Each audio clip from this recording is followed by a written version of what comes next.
राष्ट्रीय स्वयंसेवक संघ तरफ नारद जयंती उत्सव पालित। बौद्ध जिला सदर राष्ट्रीय स्वयंसेवक संघ कार्यालय संघ तरफ नारद जयंती उत्सव पालित हो जाइछि। जिला संघ प्रचारक प्रमुख रघुनाथ षडंग सभापतित्व एक सभा कार्य अनुष्ठित होइथिला।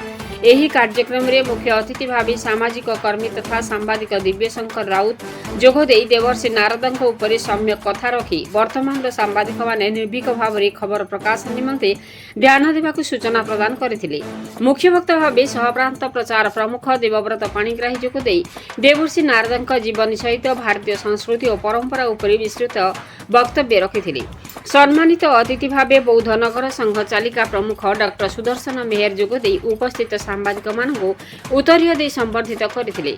एही अवसर में मां भारती और नारदंक उद्देश्य संघ परिवार वरिष्ठ सदस्य विजय कुमार साहू स्वरचित कविता आवृत्ति करथिले। शेष में संघ परिवार वरिष्ठ सदस्य पद्मचरण मेहर कृतज्ञता अर्पण करथिले। अरुण कुमार मांडेलिंग का रिपोर्ट मसीहा न्यूज।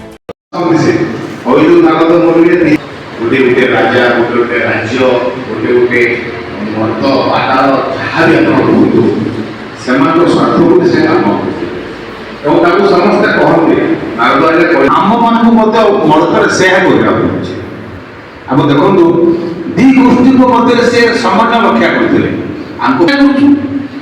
जी अभियोग अभियोग शुणी जो अधिकारी अच्छे विरुद्ध अधिकार अभियोग अच्छी तेणु सब जिन अच्छी से नारद मुनिकर जो बाणी कथा तो कहवा नहीं गोटे देवर्षि सी देवर्षि नारद ऋषि तो नहीं देवर्षि ब्रह्मांड पुत्र सृष्टिकर्ता मानस पुत्र रही आम द्वारा केते देशर लाभ केते